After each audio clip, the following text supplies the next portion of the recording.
Hello everyone, welcome and welcome back to my channel. So today we will discuss a important article from the Hindu today's newspaper. ये बड़ा important article है, government initiative है PM Dhan Dhanya Krishi योजना जो recently अभी cabinet में approve हुआ है। तो ये स्कीम एग्रीकल्चर सेक्टर के लिए गेम चेंजर बन सकती है या नहीं, यही आज का टॉपिक है, यही एडिटोरियल है। ये UPSC paper, GS paper third, economy, agriculture और ऐसे के लिए बहुत रेलिवेंट है। So let's start the video. So the question arises from this topic is, can scheme convergence alone ensure agriculture growth in India? Discuss with reference to PM धन धान्य कृषि योजना and declining public investment. तो हम देखेंगे कि ये जो scheme है हमारी एग्रीकल्चर ग्रोथ में क्या बदलाव लाती है, और हम इसके रेफरेंस से जो योजना आई है इसके रेफरेंस से ये चीज़ डिस्कस करेंगे। तो इंट्रोडक्शन क्या हो सकती है? Agriculture remains the backbone of India's economy. ये हमें पता है कि जो एग्रीकल्चर है वो अभी भी 18% के अराउंड हमारी जीडीपी में कंट्रीब्यूट करती है, और हमारी 45% जो वर्कफोर्स है वो अभी भी एग्रीकल्चर पे डिपेंडेंट है। ठीक है, तो यही चीज़ बोली है कि एम्प्लॉइंग 45% ऑफ द वर्कफोर्स, जो हमारी लेबर है वो अभी भी 45% एग्रीकल्चर पे डिपेंडेंट है। बेशक ये कंट्रीब्यूट 18% ही कर रही है जीडीपी, बट लोग ज़्यादा किस पे डिपेंडेंट है? एग्रीकल्चर पे। The government recently launch PM Dhan Dhanya Krishi Yojana aiming to converge 36 scheme across 11 department to address productivity disparities. ठीक है, 36 जो एग्रीकल्चर के रिलेटेड स्कीम्स थी उन सबको कन्वर्ज किया गया है, और किसमें क्या बना दिया गया है? नया कृषि योजना, इसमें कन्वर्ज कर दिया गया है। और ये अलग अलग डिपार्टमेंट की स्कीम्स थी, अलग अलग मिनिस्ट्री के अंदर आती थी, वो सारी कन्वर्ज करके इधर कर दी हैं। However, convergence without adequate public investment raises concern about the scheme.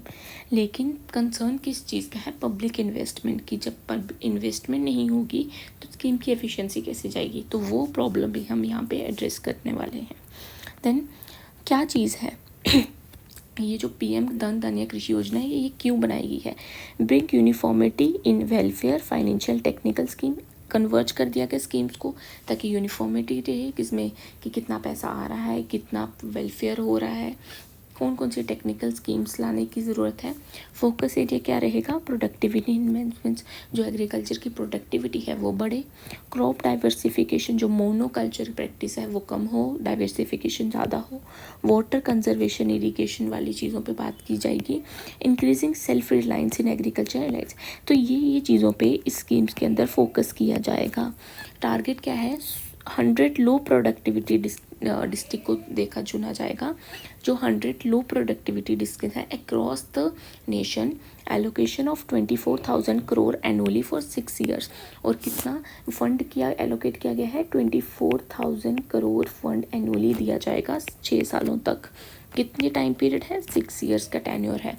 Monitoring 117 indicators monthly, और मंथली 117 इंडिकेटर्स को मॉनिटर किया जाएगा कि हम कितना चेंजेस ला पा रहे हैं इन इंडिकेटर्स पे।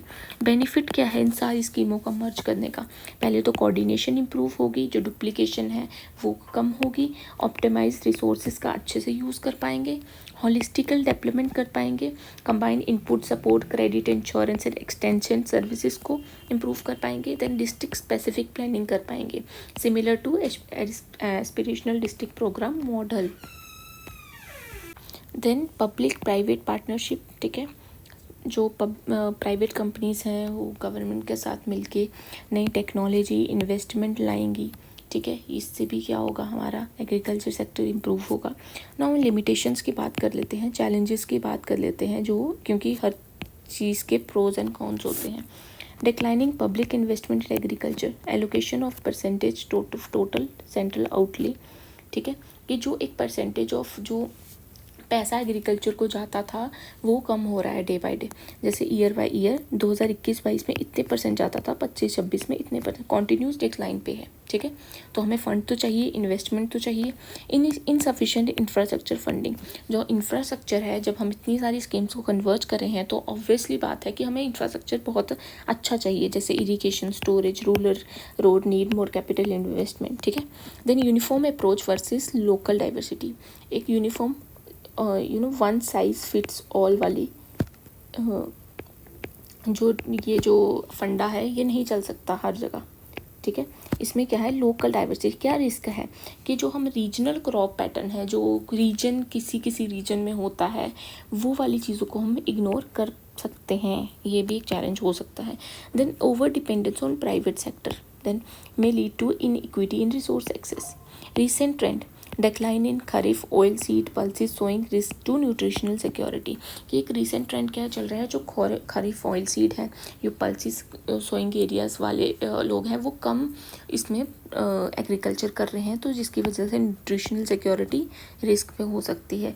क्योंकि हमें पता है कि पल्सेस से हमें प्रोटीन मिलता है, बहुत सारे और सारे सप्लीमेंट्स हमें मिलते हैं, तो वो चीज़ें अगर नहीं होंगी, अगर यूनिफॉर्म एक ही क्रॉप या मतलब डाइवर्सिफाई करेंगे बट वो चीज़ें नहीं उगाएंगे जो रीजनल एरिया पे किसी जगह पे ही होती हैं, तो वो एक रिस्क हो सकता है, चैलेंज हो सकता है इस स्कीम का। नाउ वे फॉरवर्ड क्या है, इंक्रीज पब्लिक इन्वेस्टमेंट, ये बढ़ानी चाहिए। Focus on irrigation post harvest infrastructure, strengthen MSP and procurement system, digital and credit inclusion, expand KCC agriculture platform, promote crop diversification and climate resilience to region specific intervention, participatory approach, involve state FPOs, local bodies for effective implementation। तो इसका conclusion क्या, ये वाला way forward है। ठीक है, जो हमने चैलेंजेस लिखे उसी का भी हमने वे फॉरवर्ड बना सकते हैं कि भाई ये चैलेंज है और ये हमारा रिफॉर्म लाने की ज़रूरत है इस चैलेंज को एड्रेस करने के लिए। देन कंक्लूजन क्या हो सकता है, वाइल PM धन Dhanya Krishi Yojana convergence strategy ensure better coordination and uniformity, it can't replace sustain public investment, true agriculture growth requires synergising convergence with enhance financial outlay, technology adoption and inclusive policies to achieve long-term productivity, self-reliance and food security। तो ये हमारा conclusion हो सकता है। तो ये जो topic था, ये जो स्कीम थी, ये हमें पता है कि जो स्कीम्स हैं, गवर्नमेंट स्कीम्स हैं जो न्यूज़ में आती हैं, वही एट द एंड एग्ज़ाम में भी पूछी जाती हैं। जो पूरे साल का जितनी न्यूज़ होंगी, तो एट द एंड हम क्या करते हैं कि कोई भी विजन की फॉर एग्जांपल वो जो स्कीम्स वाली बुकलेट उठाते हैं तो उसको पढ़ने लग जाते हैं, तो वो हम इतना रिटेन नहीं कर पाते एक साथ पढ़ने में, जो अगर हम आज पढ़ेंगे तो हमें पेपर में रिवाइज़ करने में, उस टाइम रिवाइज़ करने में हेल्पफुल होगा। तो इसलिए ये वाली स्कीम बहुत इंपॉर्टेंट है। अगर आपको अच्छी लगी है तो आप इसके नोट्स बना लीजिए। Thank you so much.